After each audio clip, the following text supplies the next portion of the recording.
Iran ऐं Israel विच में जंगबंदी जे मुआहदे ते इत्तफ़ाक़ थियो आहे। क़तर जी रियासत ते हमिलो क़बूलण जोॻो नाहे।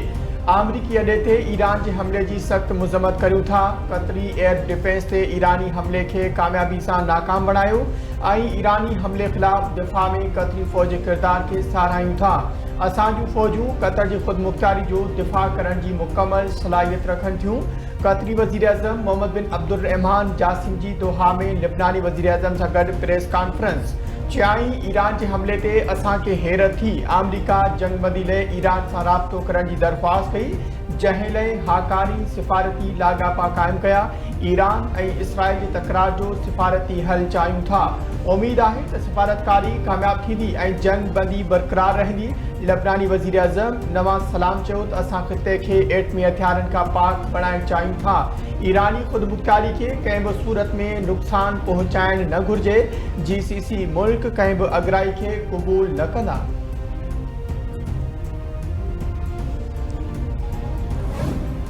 इसराइल जो ईरान ते जंगबंदी जी भञकड़ी जो इल्ज़ाम। इसराइली फ़ौज जो चवणु आहे त ईरान मां हिकु मीज़ाइल फायर कयो वियो आहे। इसराइली अवाम खे ईंदड़ हुकुमनामे ताईं महफ़ूज़ हंधि रहण जी हिदायत। इसराइल ते हमिलो जंगबंदी खां अॻु कयो वियो हो। ईरान जंगबंदी जी भञकड़ी बाबति इसराइली दावा खे रद्द करे छॾियो। ईरानी मीडिया रिपोर्ट मूजिबि जंगबंदी लागू थियण खां पोइ इसराइल ते मीज़ाइल हमले जी ख़बर जुड़तो आहे। ईरानी पड़े वज़ीर अब्बास जो चवणु आहे त इसराइल हमला रोके त असां बि जवाबी कार्रवाई न कंदासीं। केतिरा ई भेरा चई चुका आहियूं त जंग असां न पर इसराइल शुरू कई हुई।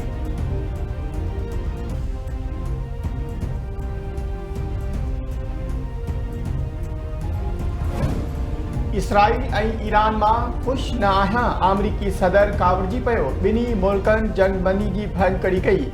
इसराइल मां घणो नाख़ुशि आहियां। जंगबंदी ते हर सूरत में अमल दरामद ज़रूरी आहे। इसराइल खे चवां थो त सब्र जो मुज़ाहिरो करे। छिकटान दौरान सऊदी अरब अहम किरदारु अदा कयो। आमरीकी सदर डोनाल्ड ट्रंप जूं मीडिया सां ॻाल्हियूं। चवे थो ईरान एटमी प्रोग्राम ॿीहर शुरू न करे सघंदो। ईरान जी एटमी सलाहियत ख़तम थी चुकी आहे। ईरानी हदफ़नि खे निशानो बणायो।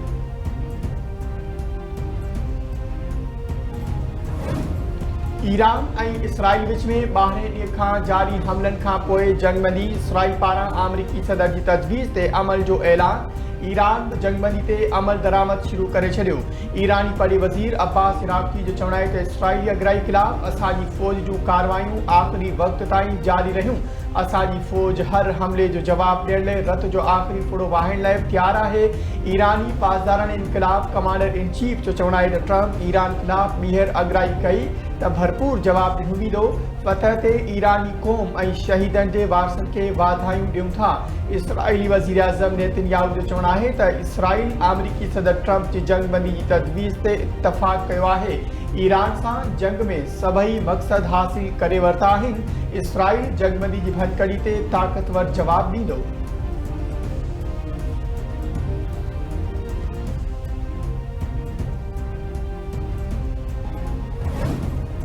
क़तर में आमरीकी अॾे ते ईरानी हमले खां पोइ आमरीकी सदर डोनाल्ड ट्रंप ऐं नायब सदर क़तर जे अमीर सां राब्तो कयो। इसराइल ऐं ईरान विच में जंगबंदी जी तजवीज़ ते ख़्यालनि जी ॾे वठि कई। ख़ाबरू इदारे मूजिबि ट्रंप क़तर जे अमीर खे ॿुधायो त इसराइल जंगबंदी ते राज़ी आहे। ईरान खे जंगबंदी ते राज़ी करण लाइ क़तर खे मदद जी दरख़्वास्त आहे। क़तर जी वज़ीर आज़म शेख मोहम्मद बिन अब्दुर्रहमान अल सानी ईरानी इक़्तिदारनि सां ॻाल्हि ॿोल में आमरीकी जंगबंदी जी तजवीज़ ते राज़ी करे वरितो।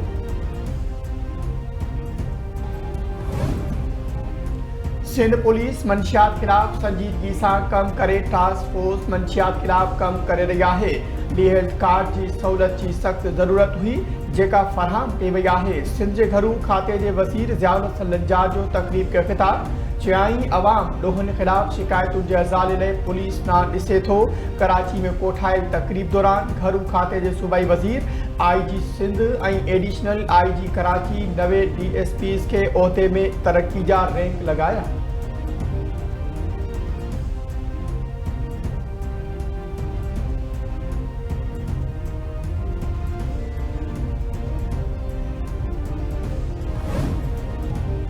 आई पने आकिल वेझो कारे इल्ज़ाम हेठि भाउ था भेण क़तुल सांगी थाणे जे हद में 20 वरे जी सजना आराई खे क़तुल कयो वियो। नारी जो लाश अस्पताल मुंतक़िल। पुलिस मूजिब शुरुआती जांच मूजिब सजना खे कारे तोहमत हणी क़तुल कयो वियो आहे।